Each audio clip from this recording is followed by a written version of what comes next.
गोरखपुर से एक हैरान कर देने वाली खबर सामने आ रही है। मोहल्ला नसीराबाद में रहने वाले प्रयाग नारायण अग्रहरि और उनका परिवार इन दिनों बेहद परेशान है। दरअसल प्रयाग नारायण अग्रहरि ने अपने पुत्र अजय कुमार अग्रहरि के नाम से नसीराबाद स्थित 1400 वर्ग फीट जमीन पंजीकृत दस्तावेज यानी पैनामा के जरिए महेंद्र गुप्ता, दिनेश गुप्ता और अखिलेश गुप्ता से खरीदी थी। इस जमीन पर उन्होंने 3 मंजिला मकान बनवाया और अपने परिवार के साथ रहने लगे। लेकिन अब आरोप है कि जमीन बेचने वाले ही कुछ दबंग और गुंडा तत्वों के साथ मिलकर अग्रहरि परिवार को लगातार प्रताड़ित कर रहे हैं। उनसे नाजायज धन की मांग की जा रही है। दिनेश गुप्ता ये जमीन का ओनर था, जो अब बेच दिया है, अब कुछ नहीं है वो उसके पास, अब कोई जमीन, खाली गुंडई बदमाशी मक्कारी करता है। ये साहबगंज का रहने वाला है। थाने पर कई बार शिकायत वो कर चुके, लेकिन पुलिस वाले कोई सपोर्ट नहीं करता है। यहाँ आके खाली फोटो खींचता है, यूं स्टाइल दिखा के चला जाता है। मंत्री का सहारा है, भूमाफिया ऐसे भी क्या है? यहाँ तो वो माफिया एक कौन है, कोई जायसवाल है, वो है, उसके साथ कई लोग हैं जो जबरदस्ती यहाँ बवाल पैदा कर रहे हैं। कोई मतलब नहीं है। हम लोगों की मांग है कि उसको साथ ही सब गंदगी ना फैले। यहाँ बाजार है, बाजार में ये सब कभी आज तक हुआ नहीं। थाने पर शिकायत हुई, कोई मतलब नहीं होता है शिकायत का उसका। पीड़ित परिवार का कहना है कि वे कानूनी तरीके से जमीन खरीद चुके हैं और सभी कागजात उनके पास मौजूद हैं। इसके बावजूद उन्हें मानसिक रूप से परेशान किया जा रहा है।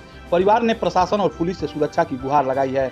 स्थानीय लोगों का कहना है कि ऐसी घटनाएं आए दिन होती रहती हैं, जहां वैध दस्तावेज होने के बावजूद खरीदारों को उत्पीड़न का सामना करना पड़ता है। अब देखना होगा कि प्रशासन इस मामले में कितनी तत्परता से कार्रवाई करता है और पीड़ित परिवार को राहत दिलाता है।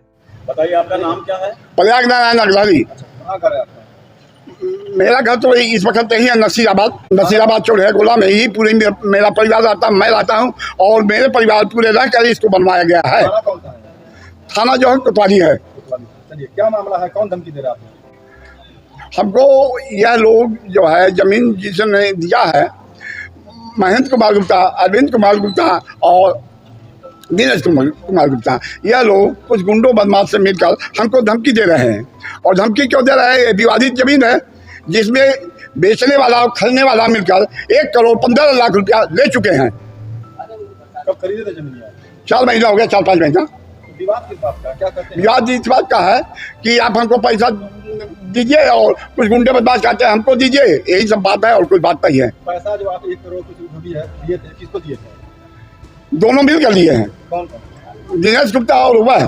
खाते में दिए थे? खाते में दिनेश को 40 लाख दिए हैं 2 बार, 20-20 लाख, और उनको भी 20-20 लाख 2 बार करीब दिए हैं खाते में ही, और बाकी पैसा नकल दिए हैं जो मकान बेचने वाला दलाल है। धमकी किस बात की दे रहे हैं? क्या कहते हैं?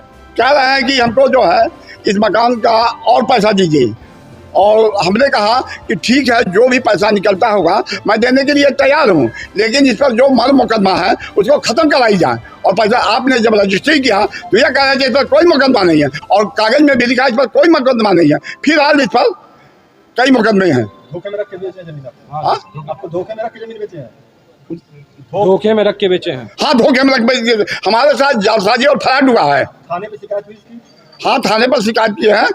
वह जब 3 मंजिला का मंदिर का लिंटर लगना था तो दरोगा जी आ गए, रोक गए, तो हम बंद कर दिए काम बनवाना। उसके बाद जो है लिंटर नहीं लगा ऊपर, इसलिए बंद कर दिए। पूछने क्यों रोक रहा है दरोगा जी?